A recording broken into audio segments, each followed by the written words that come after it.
Hey guys, it's Cal coming at you from the road. Next couple of videos, I'm going to do something a little bit different.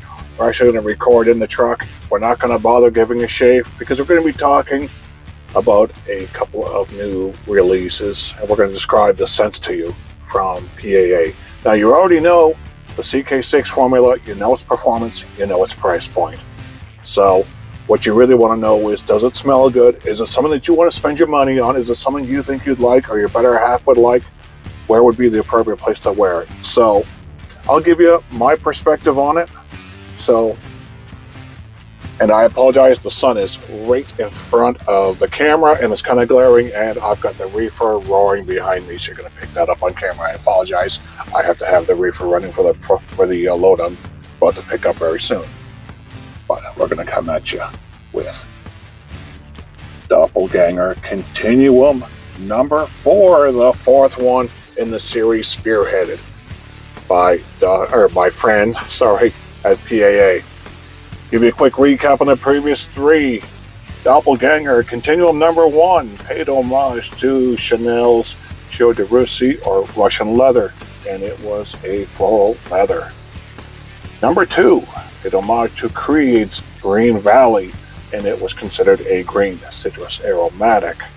Number 3, homage to Gucci Nobile, and it was an aromatic fougere. This number 4 is an homage to the now no longer available, I think it's been about a decade since it's been offered, of Gucci's Pour Homme 2, or For Men 2. And chatting with Douglas, he considers this a tea-tone aromatic. Now, I'll give you the scent notes on this. I'll tell you my impressions of the scent, how it feels to me. You guys know me by now. I'm not super analytical. I don't have big descriptors. I can't pick out the individual notes. But I'll tell you what I'm getting, or I'll tell you what's listed here. You have top notes of bergamot and violet leaf. Middle notes of black tea, cinnamon, and pimento. And I will talk about pimento here in a second. Bottom notes of tobacco leaf, olive wood, myrrh, and musk. Now, what I'll tell you about the pimento is that it is not the sweet red pimento pepper. It's actually taken from the dried berries of, and I hope I say this right, the Pimenta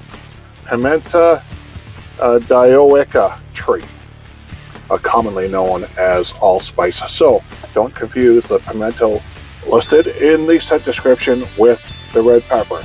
It is allspice. So now, although I haven't used the soap, I have applied the aftershave to my face, my hands, the back of my hands.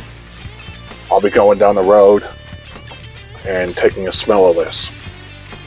Now, I guess what I'll also say is, although I was brought up in Atlantic Canada, and from a family just a few short generations removed from Ireland and Scotland, and tea was a big part of our family. I was the one person in the family that doesn't like tea. We're talking Tetley, which I believe is orange pekoe, Earl Grey, stuff like that. Of course, chai tea, which I absolutely love. Green tea, which I don't really find has much flavor. But I'm assuming that that's what I'm picking up, is that black tea. And oh my, is it ever really nice.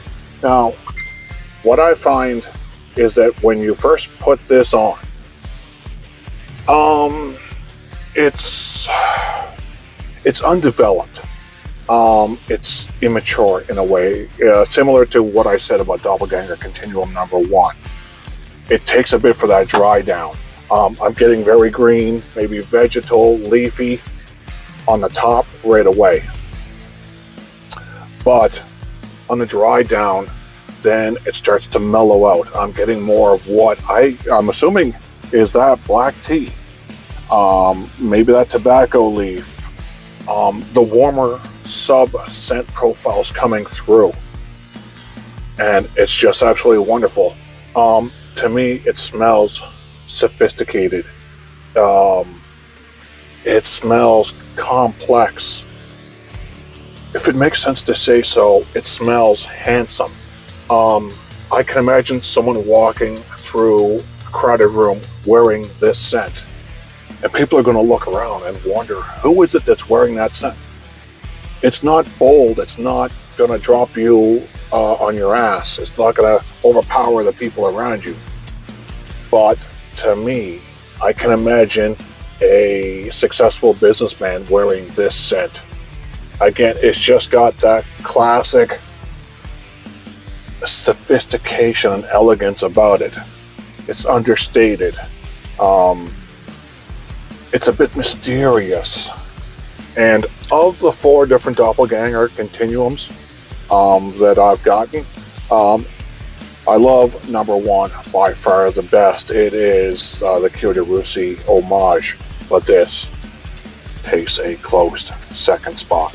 Again, it takes a bit for the dry down, where those warmer undertones are coming through, and those green top notes have kind of dissipated, and then you get into more of that complex, that really elegant of the black tea and the tobacco leaf and the myrrh, and those warm tones that are really nice, and that spicy wood that's coming through.